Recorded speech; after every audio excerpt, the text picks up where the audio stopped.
So this morning we are kicking off a new series looking at the character of Abraham, or Abram, as he's first introduced to us in the first book of the Bible, in Genesis, chapter 11, but more formally and more kind of fully, I suppose, from chapters 12 to 25, which is what we're going to be looking at over the next few weeks. And chapter 12 of Genesis marks a significant kind of turning point in the narrative of the Bible up until this point.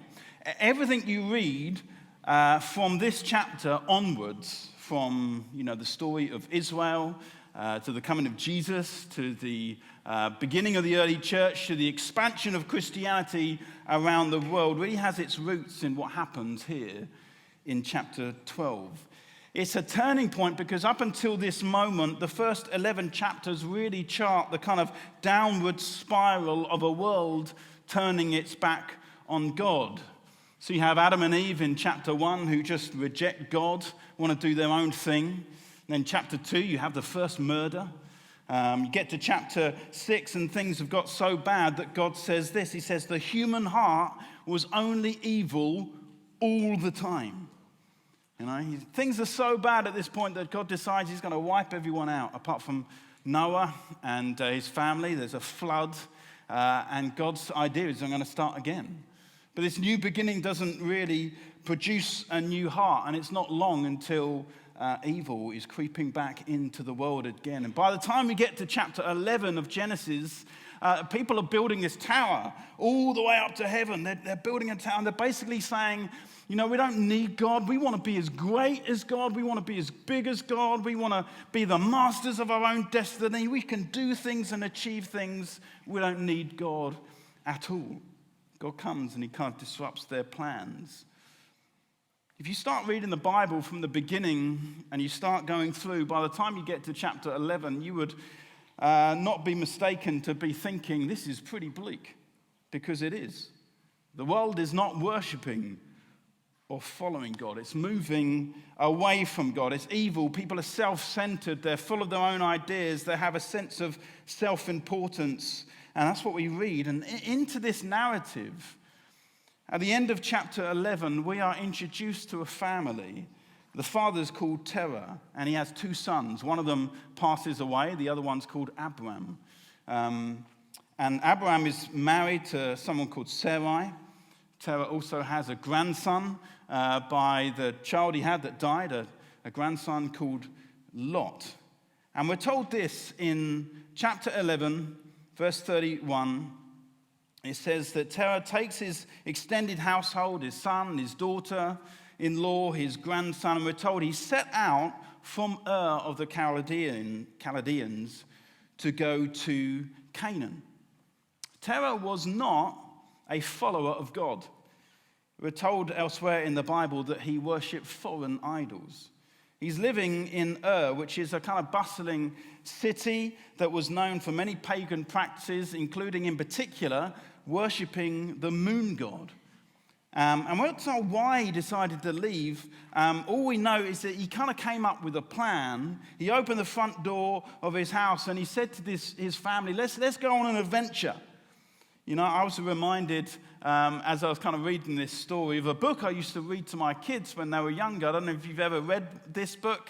It's called Oh, the Places You'll Go by Dr. Seuss. Give us a wave if you ever read this. Ever into Dr. Seuss? It's amazing. He's the guy that kind of did the Grinch and stuff like that. Let me just kind of read you the first few pages. It says this.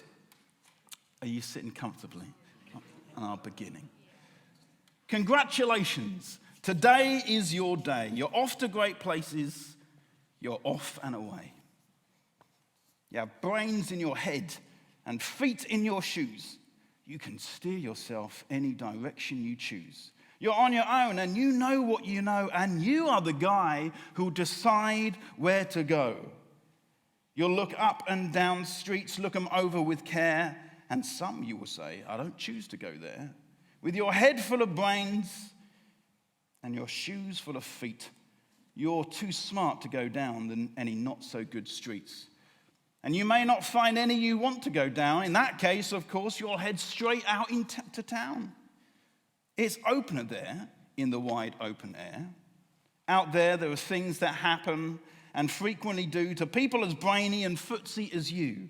And when things start to happen, don't worry, don't stew. Just go right along.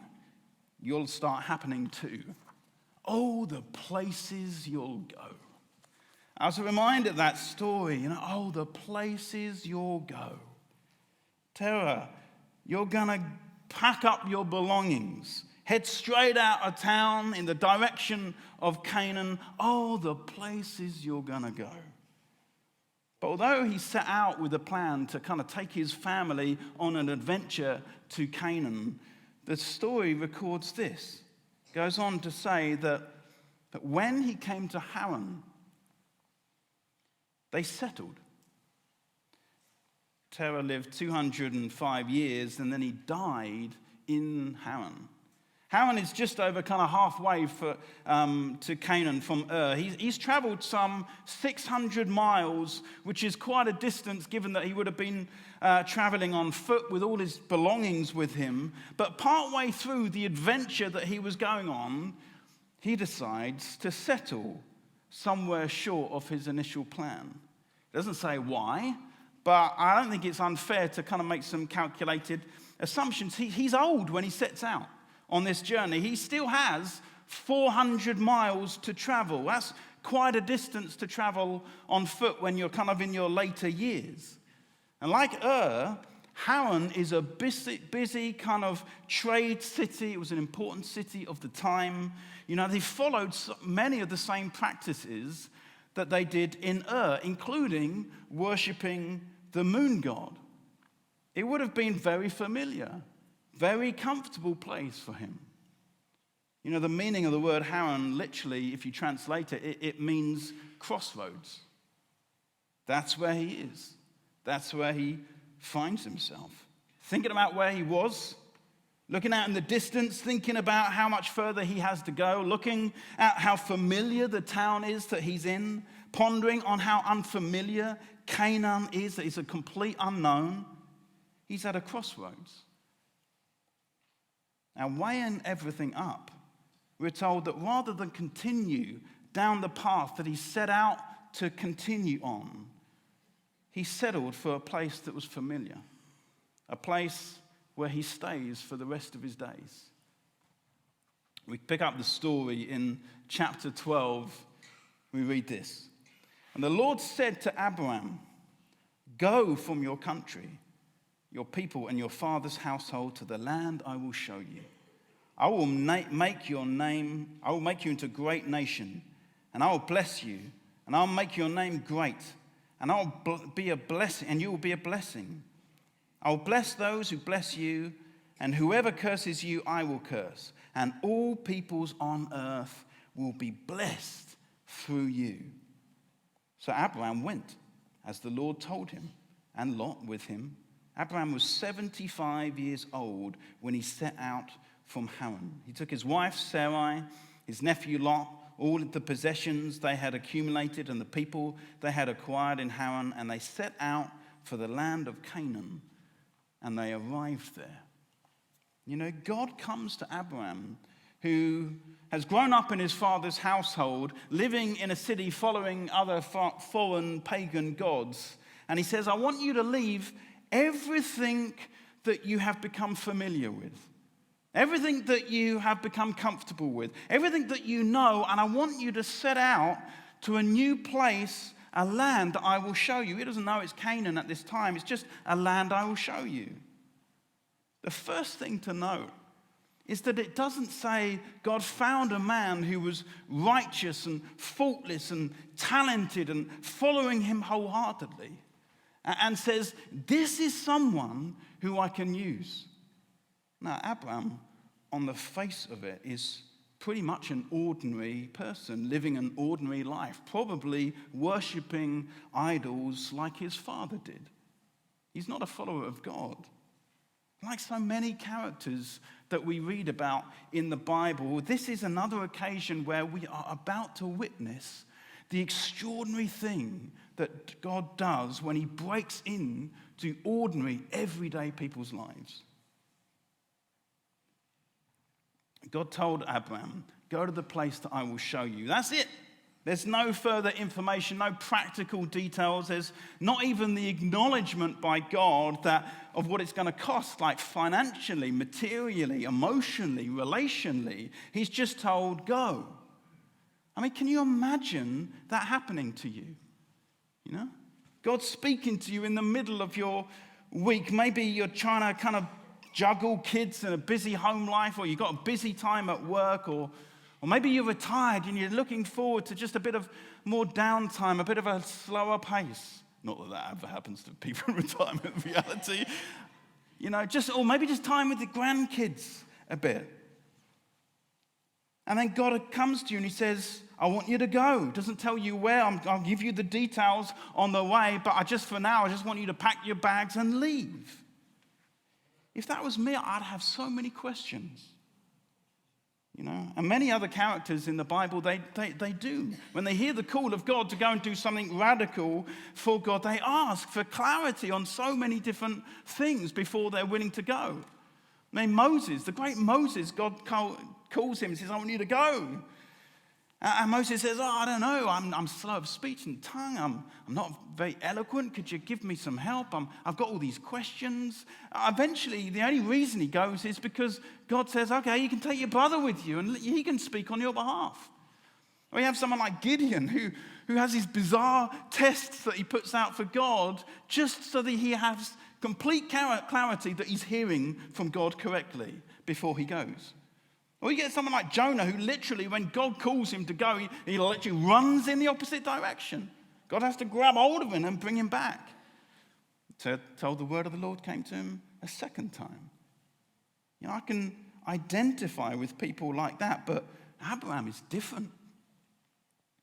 When God, in effect, opens a door to him and says, I want you to leave the comfort and security of everything you know and step through the threshold into a new life of the unknown without any ifs, buts, or requests for signs. Abraham willingly, obediently steps through the open door. God says, go, and he just went. You know, it's not talent that God is looking for, but a willingness to be open-minded about the possibilities of stepping out of our comfort zones into the unknown. God is notoriously fuzzy sometimes about the detail when he speaks to people and calls people to go, as if kind of somehow God feels like giving us the detail is going to ruin the excitement of the adventure. Abraham trusted God, was open to the possibility of stepping out of his comfort zone and into the unknown. And I think that is why God comes to him and chooses him. Not because of his gifts or his talent or the fact that he's following God at that time in his life, but because of his willingness. Oh, the places you'll go, Abraham. Okay, God. And off he goes. You know, although Abraham is not given any practical information, he is given 7 promises before he sets out. And we read them. It says this: I'll make you into a great nation. I'll bless you. I'll make your name great. You'll be a blessing. I'll bless those who bless you. I'll curse those who curse you. All peoples will be blessed through you. Now, those are incredible promises, but at this point in Abraham's story, he'd be forgiven for believing that these things, they almost seem too good to be true.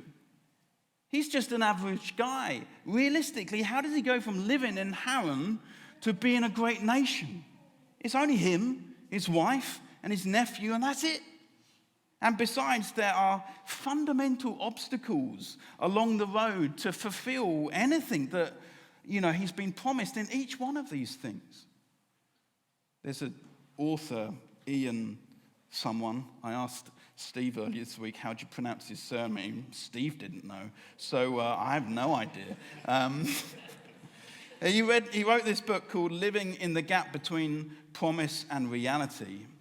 And he highlights, some of, the challenges that Abraham faces. He says, how can sinners enjoy God's blessings?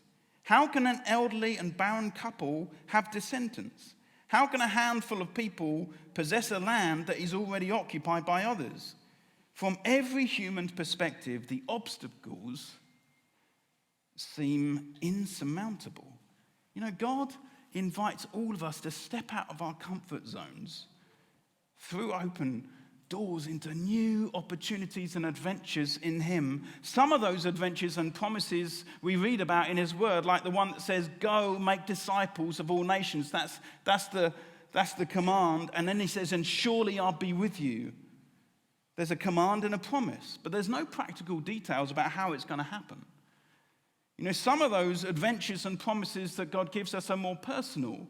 Things that God speaks specifically, calls he has for our own lives. 25 years ago, when I first became a Christian, I felt clearly God speak to me, the clearest I've ever heard him, about the thing that he wants me to pursue in my life, the thing that he has for me in the future is, I want you to be a church leader. And it came to me, I had no idea how that was going to happen, but I knew that God had spoken to me about it. The challenge sometimes is, even though, the adventures and the promises are amazing, the apparent obstacles that appear to be in the way can feel overwhelming. Rarely is the path straightforward or easy as we step out in the adventure of pursuing God for the promises that he has for our future. His promises don't just fall into our laps. There's often pain and setbacks and opposition, which will leave you wondering, did I hear it right? Am I still going in the right direction? Maybe I should just settle. Maybe you've experienced that in your own life. Maybe you're in that place right now. But despite God's promises coming with challenges and obstacles, ultimately, God is faithful. And the writer that I just quoted about the promises of God, he makes this. He says this: as the Pentateuch, which is the kind of first 5 books of the Bible, as the Pentateuch unfolds, it becomes clear that nothing can stand in the way of the promises of the sovereign and omnipotent God who called heaven and earth into being out of nothing. You and I, we might feel slightly overwhelmed with the obstacles we might face, in following God's call for our lives, but we have the benefit of reading the Bible, being able to flick through it and not just see the beginning of the stories, but see the middle and the end. We get to see how all these stories pan out. We get to read generation after generation of God's faithfulness for individuals over time. It can give us a real sense that God's going to be with us as well. If you're following God, that's why reading the Bible is so good. Because in our own lives, we have this wealth of information over thousands of years that show us the faithfulness of God to his promises over and over again. And so when you feel like, this is difficult and there's obstacles, you can open it and remind yourself, no, God's faithful in the end. The problem for Abraham is that he's at the beginning of the story. He doesn't have the benefit of biblical history to look back over that shows time and time again God is faithful to his promises. There's no mature follower in town that he can kind of sidle up to that knows God a bit better than him, that he can say, I've had these promises, I've heard these things from God, can we chew this over together? He doesn't have any of that. There's no one in his town. God is relatively unknown in his generation. He doesn't have the luxury of time, stories, or other people's experience. But despite all of the unknown about God or what's ahead of him, for Abraham, God's promises are enough for him to decide to go. And the writer of the book of Hebrews, which we find in the New Testament, in chapter 11, he says this, he says, faith is confidence in what we hope for and assurance of what we do not see. The writer goes on to give Abraham going when God called him without really knowing where the destination would be as an example to back this statement up. Often we want tangible proof that the promises God makes to us are going to come true before we kind of decide to set out in a faith of pursuing him. In our culture, promises are seen slightly different to kind of proof. So if you went to the bank and you try to get a mortgage and all you did is said, I promise I can pay the mortgage. They are not going to go, okay, fine. They're going to want some financial evidence that you can, as proof that what you promise is going to come true, that is affordable. But for Abraham, he sees proof and promise as one and the same thing. Because of who's saying it.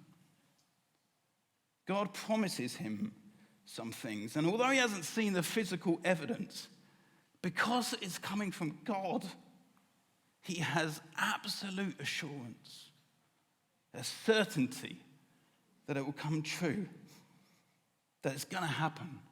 Faith is believing that the proof is in the promise because of who is saying it. A good question for each one of us to consider is this: do God's promises alone give us an assurance to trust him for what we do not see? Or are we looking for more proof from other places?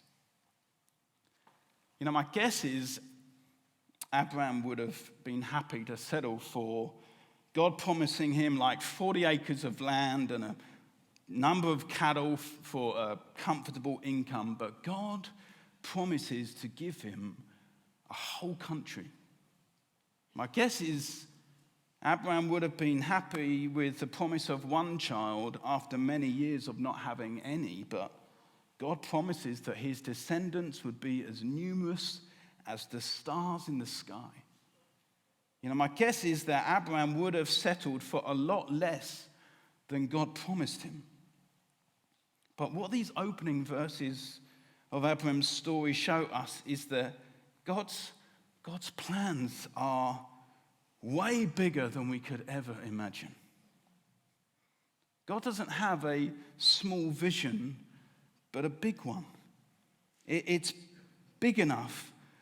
It's not enough for him to just have a few people in the world that are blessed. He wants to bless every single person on planet Earth. Bold plans like that require bold faith, which in turn are going to require bold steps. God's plans to use Abraham to see these promises fulfilled are going to require him to do stuff. Probably things that he's never done before. Not just go to places he's never done before, but do things that he's never done before. In order for faith to flourish, he's going to need something that we might call today a growth mindset rather than a fixed mindset. It's like a term that sometimes you might hear bounded around in education or business. People with a fixed mindset have the view that their life is just full of fixed amounts of skills and talents. It's an attitude that says, these are the things that I'm really good at, and these are the things that I'm never going to be good at, that I'm never going to be able to do. And my worth depends on how talented they are, how good they are at these things. Doing new things, if you have a fixed mindset, is to be avoided, because every time you do something new, there's a challenge that you might not be very good at it. And if you're not very good at it, then your sense of worth takes a knock. People with a fixed mindset will always try just to operate in the things that they know that they're good at, the things that they're going to be successful in. Failure, mistakes, are to be avoided at all costs, which means new tasks, New situations are to be avoided. That's a kind of a fixed mindset that people live with. On the other hand, you have, for people with a growth mindset, what matters is not kind of raw ability. What matters is growth. And growth is always seen as possible. A commitment to grow means they embrace challenges. The goal is not to look kind of smarter than other people or more competent than others. The goal is to grow beyond where you are today. Failure is not seen as a disaster, but just something to learn from in order to grow and to change. New experiences, new situations, new opportunities are embraced by people with a growth mindset. In order to leave the familiarity and go to a land that he didn't know, do a load of things he had never done before, Abraham needed to have a growth mindset. Along the way, as you see, as the story unfolds in the weeks to come, he's going to make a load of mistakes. But they never knock him off course. He never settles. Ultimately, faith provides for Abraham the greatest foundation of a growth mindset, because the reason that he doesn't need to fear failure, the reason he can step out and do things he's never done before, the reason why he doesn't just have to stay in the confines of what he knows well is because he knows ultimately he's loved by God. And nothing else matters. Oh, the places you'll go. Abraham's story is such an exciting one, as we'll see over the next few weeks. But your story and mine can be as well, because his God is our God. He's a God that comes to ordinary people just like us, makes big promises that require us to take bold steps out of our comfort zones. God's calling into the unknown will require us to have a lifelong commitment to a growth mindset and ultimately a faith in his promises without needing any other proof. But if we're willing to respond to his call, it will ultimately lead to a life of purpose, meaning, and adventure. God wants us to be unhindered by uncertainty. He wants us not to be paralyzed by our own imperfections, not tempted to settle when things get difficult. If we say yes to him, oh, the places you'll go. Dr. Seuss, in his final page of his book, he says this: so be your name Buxom, or Bixby, or Bray, or Mordecai, Ali, Van Ali, O'Shea. You're off to great places. Today is your day. Your mountain is waiting, so go on your way. Band, if you want to come up. I believe God wants to say, oh, the places you'll go.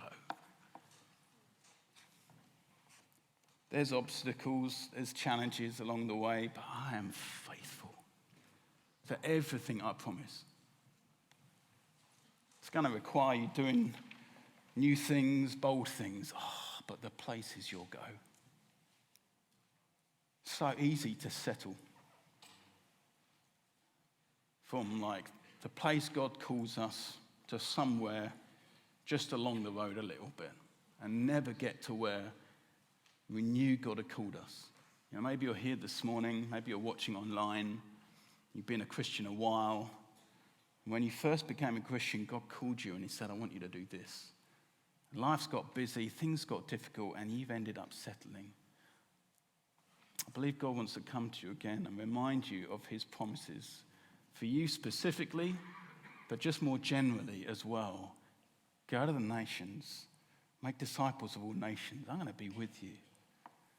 And today I believe God just wants to prompt us. I think he wants to use this story over the next few weeks to inspire us and remind us of all that he has ahead of us. Let's just stand and worship God.